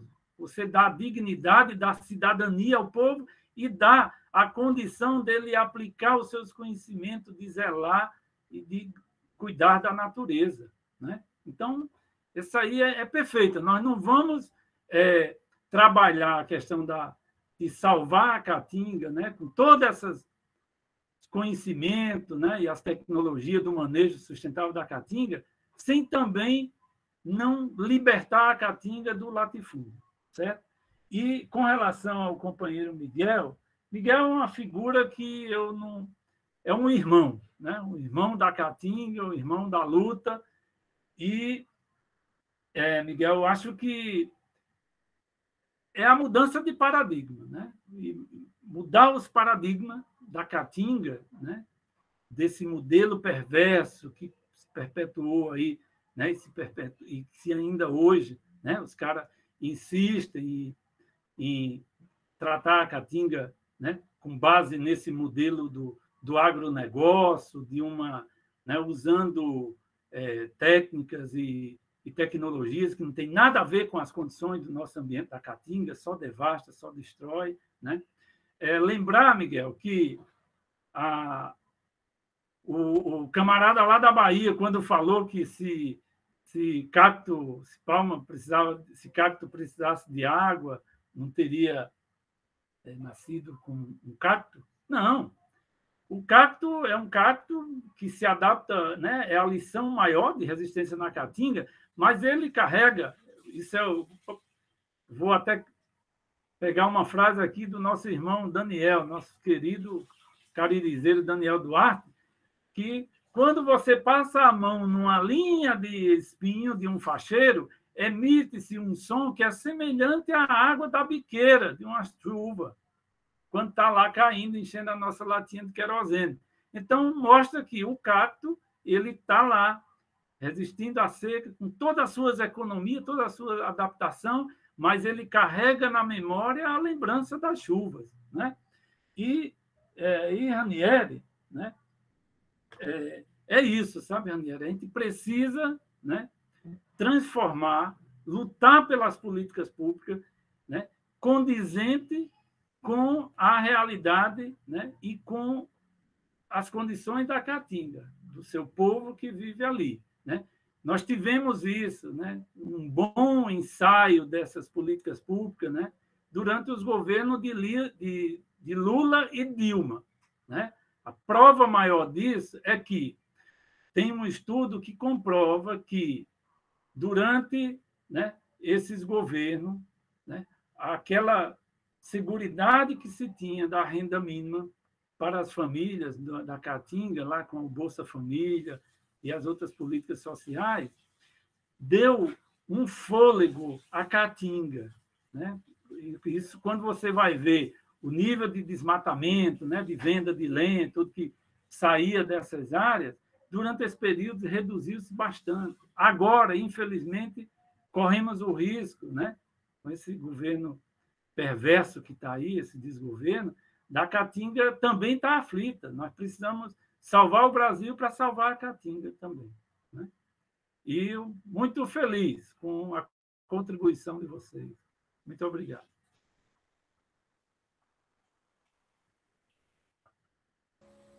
Pronto, João? Dilma? Sim. Dilma, presidenta Trovão. Eu não sou a presidenta, mas sou uma admiradora. Acho que a maior admiradora que Dilma pode ter sou eu, né? Tenho a maior satisfação de carregar o sobrenome Trovão e o nome Dilma. E não é por ser o meu nome, não é por ser o nome de Dilma presidenta. Eu sou muito feliz, respeito demais aquela mulher. Eu vou começar com respondendo a última pergunta, que foi uma colocação que o Miguel, não, foi que a Yara colocou se não seria, a solução não seria acabar com os latifúndios, né? E eu acho que essa minha resposta responderia também ao José Henrique, mas ele saiu, eu estou com pena porque eu acho que o José Henrique... Ele está ouvindo, ele saiu da frente da câmera, Dilma, mas ele está ouvindo, ele me disse aqui. Eu tenho que agradecer as palavras dele, fico muito satisfeita por ter chegado ao ponto em que ele esperava que fosse colocado. Muito obrigada por suas palavras.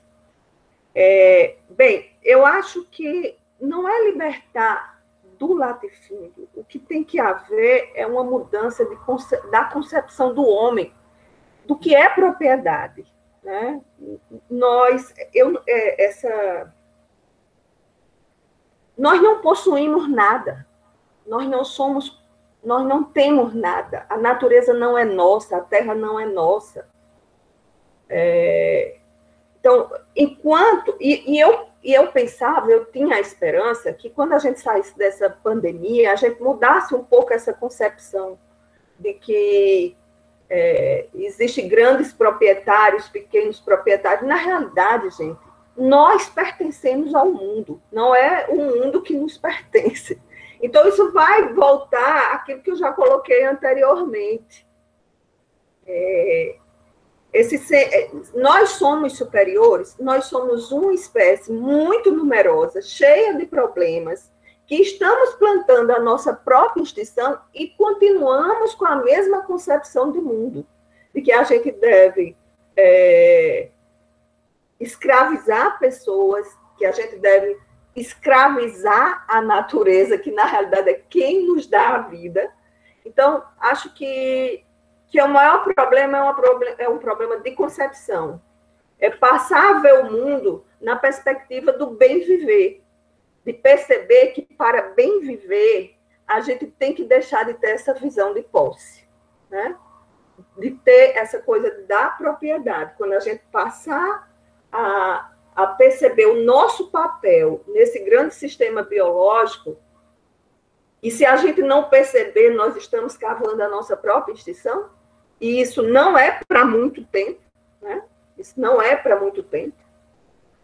Se a gente não percebe isso, não mudar essa concepção de ver o mundo, então, de fato, não vai haver solução. Quanto a Miguel, ele fala dessa mudança de paradigma, que eu acho que vai muito de acordo com do que eu e João já colocamos, né? Passar a ver a Caatinga como uma aliada nossa. Aliás, nós que somos aliadas dela, né? Se a gente percebe a Caatinga, e de fato as cactáceas, ela tem um tipo de estratégia, que é um tipo, ela tem um conjunto de estratégias, mas ela tem uma que é muito forte, que é o metabolismo ácido das crassuláceas, que ela só abre os estômagos à noite, então ela só acumula água, ela só consegue absorver água durante a noite. De fato, ela tem uma estratégia que é uma estratégia muito eficiente na condição a que ela está submetida na natureza. Mas se nós queremos cultivar a palma, é claro que a gente deve manejar essa palma. E aí, como vocês já obtiveram sucesso nesse manejo da palma, né? Conseguir aumentar a produtividade dessa palma e aí poder, nesse manejo, em associação com as condições que vocês só conseguem, porque as condições que são oferecidas pelo ambiente favorecem para que, mesmo com a irrigação, vocês consigam uma produção mais elevada. Por quê? Porque nossos solos, se a gente for ver, nossas condições, elas são as melhores condições que essas cactáceas poderiam encontrar ou podem encontrar para aumentar a sua produtividade. Se a gente quer produção de frutos, a gente vai aumentar a produção de frutos. Depende daquilo que a gente quer. A gente consegue. Quando a gente percebe quais são as estratégias, os traços que nos favorecerão, quando a gente associa o nosso conhecimento em prol do aumento da produtividade de uma espécie, aproveitando as características dela, é claro que nós vamos obter sucesso. A gente deixa ela na condição... Ora, quando a gente parte para cultivar a palma, dentro de uma condição de caatinga, a gente está pensando numa função da palma para um conjunto de espécies, né? Então, tenho como fazer isso? Tenho. Tenho como fazer isso sem prejudicar o ambiente que ela está inserido? Tem. Essa espécie é uma espécie agressiva? Não. Então, vamos trabalhar e vamos ter o melhor fruto que dessa espécie poderemos tirar. Depende dos nossos objetivos e de como a gente vai manejar. Então, de fato, Miguel, complementando a primeira resposta, e eu acho que respondi ao José Henrique também, né? Mudando a concepção do mundo. Eu acho que o maior desafio que a Caatinga enfrenta, José Henrique, o maior desafio que a gente enfrenta é as pessoas não quererem se apropriar da educação e do conhecimento. Quando a gente se apropria do conhecimento, quando a gente percebe a função de cada ser da natureza, percebe a função, quando a gente respeita os outros seres, a gente sabe o que não deve fazer para com os outros seres. Então, se a gente tem um gestor, como nós temos outro, que é absolutamente incapaz de entender, é um problema na cabeça dele, as questões econômicas, elas estão com problemas por conta da natureza. E, na realidade, é justamente o contrário. Quem possibilita que nós tenhamos a maior produção agrícola no Planalto Central é a floresta amazônica por conta dos rios atmosféricos. Nós só temos a produtividade que nós temos no Planalto Central porque a floresta amazônica funciona como uma bomba propulsora de água para a atmosfera que forma os rios atmosféricos que vão despejar água no Planalto Central. A gente tem uma região que em outros locais do mundo funciona como deserto, mas nós não. Por quê? Porque nós temos a natureza. Então, quanto mais se devastar a natureza, menor será o nosso rendimento econômico a partir da agricultura.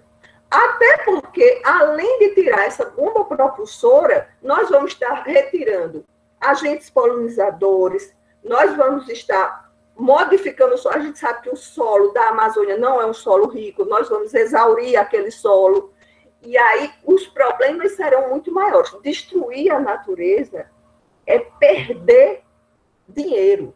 E enquanto a gente tiver pessoas que não conseguem ligar um neurônio a outro, formar uma sinapse neural, nós não vamos solucionar esse tipo de problema que nós estamos. Então, o grande problema hoje é a ignorância dos nossos gestores. É os gestores não levarem em consideração o que nós que estamos aqui discutindo, temos a oferecer para eles, o conhecimento e a vivência com a caatinga. E aí, em relação ao que Ranieri colocou, eu tenho que confirmar a fala do meu colega João. Quando nós éramos, de fato, esquecidos, Ranieri, a caatinga era esquecida, e isso era um problema, e também foi uma, assim, eu não digo que foi uma vantagem, porque eles se utilizaram muito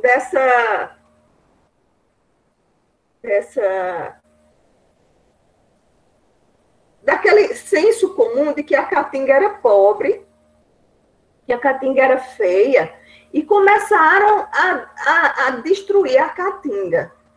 Mas se eles tivessem conhecimento naquela época, e a gente não tivesse o conhecimento que nós temos, não tivesse resgatado a nossa identidade, e aí eu vou falar sobre isso, eles teriam destruído muito mais da caatinga. Eu tenho medo que, se essas pessoas que estivessem na gestão antes soubessem o potencial que nós temos da caatinga, ele tivesse vendido tudo que a gente tinha. Porque nós temos aqui dentro da caatinga diversas espécies com compostos, com biomoléculas, que têm ação, inclusive, contra esse vírus da Covid. Porque tem uma dessas espécies que a gente trabalha, que um pesquisador americano enlouqueceu com ela porque ela tem ação contra o vírus da AIDS. E aí, se essas pessoas tivessem descoberto antes as potencialidades da caatinga, e a gente ainda não tivesse tido um governo de esquerda para resgatar a identidade, para fazer com que a gente valorizasse o que nós temos, para que a gente reconhecesse o que é nosso no sentido, assim, da riqueza que tem no nosso entorno, eles teriam tirado tudo da gente. Então, que bom que houve esse governo de esquerda, que deu à mulher da caatinga a possibilidade dela ficar com o seu dinheiro e gerir a sua casa, e não deixar que o rapaz fosse beber cachaça e pegasse todo aquele dinheiro e gastasse com cachaça. Que bom que se valorizou a mulher, que bom que resgatou dentro da mulher o saber, eu sou mulher, eu posso, eu quero dar educação a meus filhos, eu não vou dar esse dinheiro para meu marido beber cachaça. Por quê? Porque o homem, ele é mais descansado, né? A mulher é mais aguerrida. Cachaceiro. A mulher é mais aguerrida. Então, você vê nos bares, eu bebo cachaça, mas você vai ver nos bares da caatinga, você vai ver muito mais homens do que mulheres. E as mulheres têm que beber cachaça também, mas elas têm que criar seus filhos, cuidar da casa, saber gerir a economia de casa. Então, resgatou a nossa identidade. As pessoas passaram a valorizar suas próprias sementes. Olha, foi no governo de quem que as sementes da paixão explodiu? Foi no governo de quem? Foi no governo de esquerda. Essas pessoas criaram uma afeição maior ainda do que já tinha. Dilma, olha o tempo, Dilma. Certo, pelo ensuicimento. Então, assim, foi muito providencial a gente ter tido esse governo de esquerda que resgatasse, que fizesse a gente ver o valor da nossa terra, o valor do nosso povo, o valor da nossa cultura, reconhecer o valor da nossa cultura, ter orgulho, não ter vergonha de dizer eu sou do Nordeste, eu cuido das minhas sementes, eu tenho, a minha vegetação é a caatinga, forte, como eu sou forte. Tudo isso, gente, fez com que a gente se apaixonasse pelo nosso chão e começasse a cantar que a gente não queria que pusesse os pés aqui sem que a gente dissesse como pôr os pés aqui. Então, eu acho que foi muito importante, Ranieri, agradeço demais essa tua pergunta, porque essa pergunta, ela inflama a gente, né? A gente conhece muito porque a gente quer conhecer e porque não faz vergonha a gente conhecer. Mas teve um tempo que as pessoas se escondiam da sua terra, nem diziam que era nordestino, tinha vergonha de ser nordestino.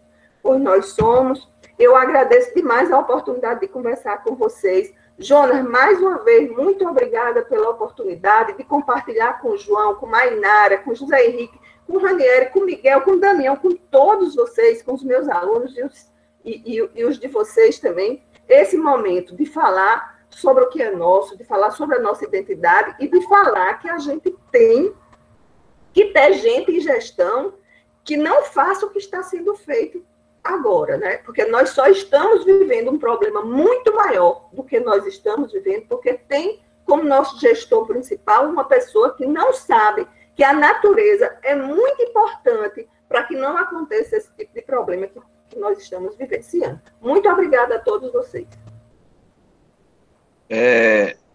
João, antes de passar a palavra para João, para fazer as considerações finais, João, eu queria avisar a todos e todas e convidar, sexta-feira, às 16 horas, nós vamos ter novamente aqui no Sextou, no Cariri, um encontro espetacular com as professoras Socorro Silva, de Sumé, da Universidade Federal de Campina Grande de Sumé, e a professora Ana Célia, baiana, arretada, da Universidade Federal da Paraíba, da RESAB, da Rede de Educação do Semiárido Brasileira. As duas vão falar sobre a educação do campo contextualizada ao semiárido. Isso é fundamental, pessoal, para nós que, como Dilma disse, para nós que aprendemos a amar essa terra. Então, sexta-feira, 16 horas. João, suas considerações finais, nós já estouramos o tempo, mas está muito bom. E Ranieri quer declamar uma poesia, não é isso, Ranieri? Já postei a poesia. Ela tem 3 estrofes de Pinto de Monteiro. Eu escolhi essa exatamente pelo momento que a gente está vivendo, dessa angústia que nós estamos vivendo, e que nós não podemos perder jamais a esperança. Che falou isso, mas Pinto de Monteiro também falou. E ele falou assim: essa palavra saudade eu escuto desde criança. Saudade de amor ausente não é saudade, é lembrança. Saudade só é saudade quando morre a esperança. E essa a gente não vai perder. Muito bem, Ranieri. Todos com esperança. Vamos ouvir, João. Então, muito grato e muito obrigado pela paciência de vocês em me tolerarem nessa conversa e dizer que foi uma alegria poder... João, você é maravilhoso, João. A gente fica... E o resumo... Quando você precisar para a gente ouvir, João. Então, na verdade, para ser rápido e sintetizar o que foi a nossa conversa e atendendo a um pedido do colega Sossego, lá de Sossego, na região do Curimataú, eu vou pedir licença à Patativa do Assaré, que faz uma síntese do que é a caatinga com um verso em cestilha, que emenda com o que o colega Ranieri falou. Patativa disse que a caatinga é um livro aberto O Sertão é um livro aberto, onde lemos o poema da mais rica inspiração. Vivo dentro do sertão e o sertão dentro de mim. Admiro as suas belezas, que vale mais que as riquezas dos reinados de Aladim. Então, Patativa termina, nos ajuda a confirmar todo esse nosso compromisso e amor pela Caatinga, e muito grato, muito obrigado, Jonas, e ao Instituto. Para mim foi uma alegria muito grande. Pessoal, muito obrigado a João, muito obrigado a Dilma, muito obrigado a todos e todas que ficaram conosco.